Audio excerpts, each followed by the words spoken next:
कभी सोचा है कि कोई इंसान एक एक शब्द बन सकता है, एक विशेषण? आज हम बात करने वाले हैं फ्रांज काफ्का की, वो लेखक जिनका नाम अब एक शब्द है। हम ये समझने की कोशिश करेंगे कि आखिर वो थे कौन और कैसे उनकी जिंदगी ने काफ्केस्क जैसे शब्द को जन्म दिया। तो चलिए शुरू करते हैं।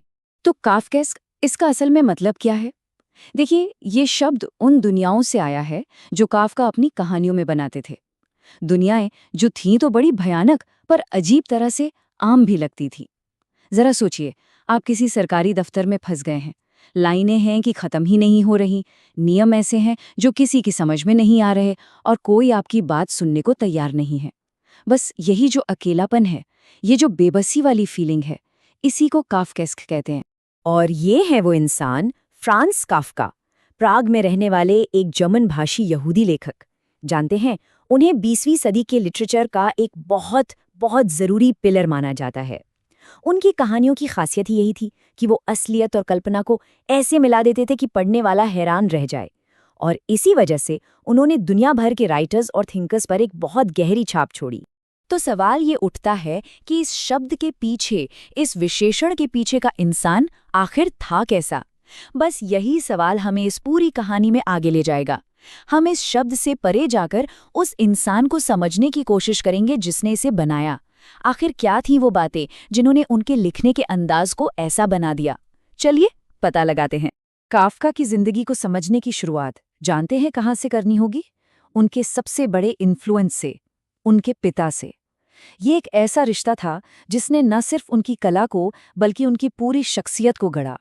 एक एक ऐसी परछाई की तरह जो जिंदगी भर उनके साथ रही। काफ्का के पिता हरमन काफ्का एक बहुत ही प्रभावशाली और कह सकते हैं कि सख्त इंसान थे। काफ्का के स्कॉलर स्टैनले कॉर्नगोल्ड तो उन्हें एक विशाल, स्वार्थी और दबंग व्यवसायी कहते हैं। आप इसी से अंदाजा लगाइए कि काफ्का ने खुद अपने पिता को 100 पन्नों से भी ज्यादा लंबा एक खत लिखा था, और उसमें उन्होंने बताया था कि कैसे उनके पिता के डिमांडिंग नेचर ने उन पर जिंदगी भर असर डाला। और ये असर उनके लेखन में साफ साफ दिखता है। मतलब आप उनके काम और उनकी असल जिंदगी के बीच एक सीधी लाइन खींच सकते हैं। उनकी एक मशहूर कहानी है द मेटामॉर्फोसिस। उसमें जो ग्रेगर के पिता का किरदार है वो हूबहू हरमन काफ्का का आईना लगता है। दोनों ही अथॉरिटी वाले हैं, अपना हक जताते हैं, घर में अपना दबदबा चाहते हैं। इससे पता चलता है कि ये जो पावर और जुल्म वाली थीम्स है उनकी कहानियों में, वो सीधे उनके घर के तजुर्बे से आए थे। अच्छा, अब काफ्का की जिंदगी के एक और बड़े ही दिलचस्प पहलू पर आते हैं, उनकी दोहरी जिंदगी। जी हाँ, एक तरफ था उनका पब्लिक प्रोफेशन और दूसरी तरफ था लिखने का उनका सीक्रेट पैशन। और इन दोनों के बीच ना एक बहुत बड़ी खाई थी। इसी दोहरी जिंदगी ने उनके लिखने के अंदाज को इतना इतना अनोखा बनाया। तो दिन के उजाले में फ्रांज काफ्का एक बहुत मेहनती और काबिल बीमा अधिकारी थे। एक ऐसी दुनिया का हिस्सा जो नियमों, कागजी कार्यवाही और बड़े बड़े ब्यूरोक्रेटिक सिस्टम से चलती थी। सोचिए, उन्होंने इस दुनिया को कितना करीब से देखा होगा और बाद में अपने लेखन के लिए इसी अनुभव को निचोड़ लिया। तो मतलब हमारे सामने दो काफ्का थे, एक जो दिन में सिस्टम के सारे नियम कायदे मानता था, और दूसरा जो रात को अपनी कहानियों में उन्हीं नियमों की धज्जियां उड़ा देता था। रोजमर्रा की जिंदगी में जो उन्हें ब्यूरोक्रेटिक नॉनसेंस झेलना पड़ता था ना, उसी ने उनकी कहानियों को वो अजीब सी पर असली लगने वाली क्वालिटी दी। सच और सपने का एक क्या गजब का मिक्सचर था वो। अच्छा, ये तो हुई काफ्का की बाहरी दुनिया की बात। अब जरा उनकी भीतरी दुनिया में झांकते हैं। उनका जहन अपने आप में एक ब्रह्मांड था। एक ऐसा ब्रह्मांड जो सेल्फ डाउट, एंग्जाइटी और अपनी पहचान को लेकर चल रही एक कभी ना खत्म होने वाली जंग से भरा था, और वो अक्सर इसी में खोए रहते थे। और हैरानी की बात यह है कि दिखने में वो काफी हैंडसम थे, लेकिन उन्हें जिंदगी भर ये शक रहा कि लोग उन्हें नापसंद करते हैं, उन्हें घृणित समझते हैं, मानसिक और शारीरिक तौर पर।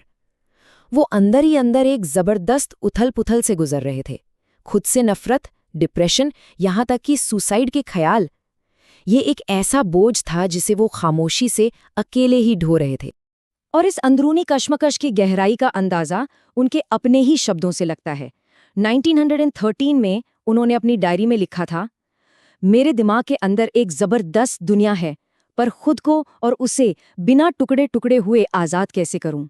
ये एक लाइन उनकी क्रिएटिविटी और उनके दर्द दोनों को एक साथ सामने रख देती है। अब हम पहुंचते हैं काफका की कहानी के आखिरी और शायद सबसे ज्यादा आयरॉनिकल हिस्से पर, उनकी मौत के बाद मिली शोहरत। एक ऐसी शोहरत जो उनकी अपनी मर्जी के एकदम खिलाफ थी। ये शायद उनकी जिंदगी का सबसे बड़ा और सबसे काफ्केस्क मजाक था। 1924 में सिर्फ 40 साल की उम्र में काफका की ट्यूबरकुलोसिस से मौत हो गई, और वो इस यकीन के साथ दुनिया से गए कि उनकी जिंदगी भर की मेहनत, उनका सारा काम जो दुनिया ने कभी देखा ही नहीं था, वो भी उनके साथ ही खत्म हो जाएगा। और ये एक ऐसी खामोशी थी जिसे उन्होंने खुद चुना था। उनकी एक आखिरी ख्वाहिश थी, एक गुजारिश जो उन्होंने अपने सबसे करीबी दोस्त मैक्स ब्रॉड से की थी। उन्होंने कहा, प्रिय मैक्स, मेरी आखिरी गुजारिश, मैं अपने पीछे जो कुछ भी छोड़ रहा हूँ, डायरी, मैन्यूस्क्रिप्ट्स, खत, सब कुछ बिना पढ़े जला देना। वो चाहते थे कि उनकी अंदरूनी दुनिया हमेशा के लिए एक राज ही रहे। लेकिन मैक्स ब्रॉड ने कुछ और ही तय किया। वो काफका के काम की जीनियस को पहचानते थे, और उन्होंने अपने दोस्त की आखिरी इच्छा मानने से साफ इनकार कर दिया। ब्रॉड का ये एक फैसला, दोस्त की बात न मानने का ये एक काम, इसने लिटरेचर की हिस्ट्री बदल दी और काफका की विरासत को हमेशा के लिए गुमनाम होने से बचा लिया।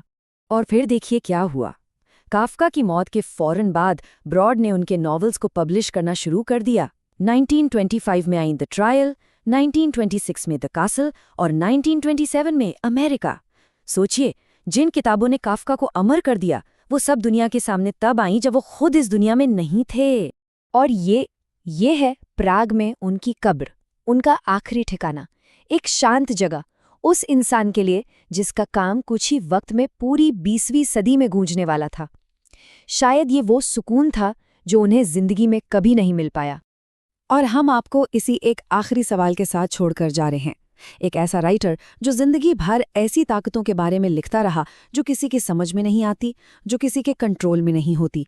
उसी राइटर की अपनी आवाज़, उसकी अपनी लेगेसी सिर्फ इसलिए बची क्योंकि उसके सबसे करीबी दोस्त ने उसकी आखिरी इच्छा के खिलाफ काम किया। क्या ये खुद उसकी जिंदगी की सबसे बड़ी, सबसे काफ्केस्क विडंबना नहीं है? इस पर सोचिएगा ज़रूर।